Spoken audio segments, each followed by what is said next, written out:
Now let's toss it over to Tessa. We know Earth Day was Monday, and as a planet, we are striving towards a more green approach in everyday living. And today, Mark Tercek, President and CEO of the Nature Conservancy, joins us to talk about his new book, Nature's Fortune: How Business and Society Thrive by Investing in Nature. Welcome, Mark. How are you? I'm great. Thanks for having me. It's a pleasure to have you. Tell me, where did you come up with the idea for your book?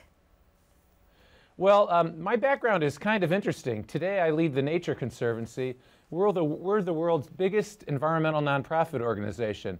I joined about 5 years ago. But before that, for 25 years, I worked on Wall Street as an investment banker at Goldman Sachs. So I came into the environmental movement, if you will, very much with the idea that we could harness big business and capitalism for the better of the environment. That's driving a lot of my personal thinking. It drives a lot of our work at the Nature Conservancy.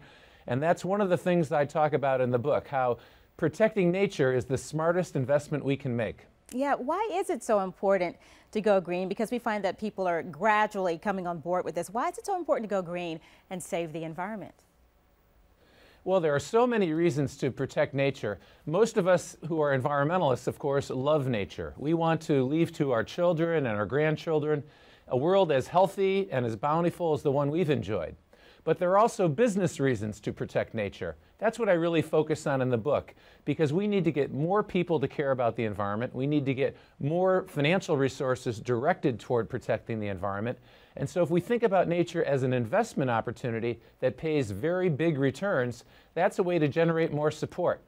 So that's what I'm trying to focus on. Yeah, I can see where you're going with that. So how can businesses, governments, and environmental organizations, how can they work together to help save the environment? Right. It's important. Your emphasis on working together is really important. Sometimes we environmentalists make the mistake of kind of lecturing people. You should do this, you shouldn't do that. That doesn't always go over so well.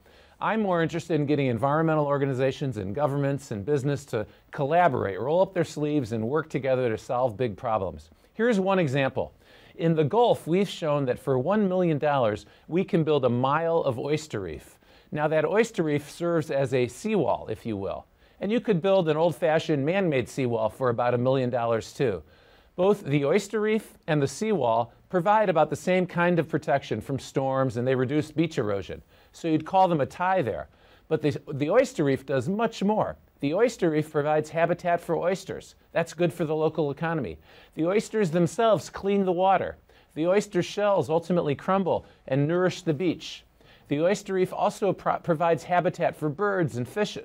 And so the oyster reef is a better asset, if you will, a better seawall than the man-made seawall. Furthermore, man-made infrastructure deteriorates over time. It depreciates. But the seawall will hold its value or even appreciate over time. That's what I mean about investing in nature. It's a better deal. It offers really high returns.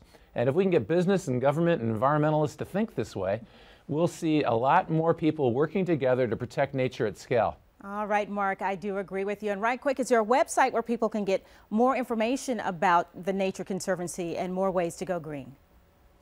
Yeah, please come to our website, nature.org. Easy to remember. It's got great tips on what you can do individually, how you can get engaged with government, how you can push business. We need, as we say, all hands on earth to protect our environment. I love that, and I see that as a great logo. Mark, thank you so much. We do appreciate you. Thank you. More after the break, so please stay with us.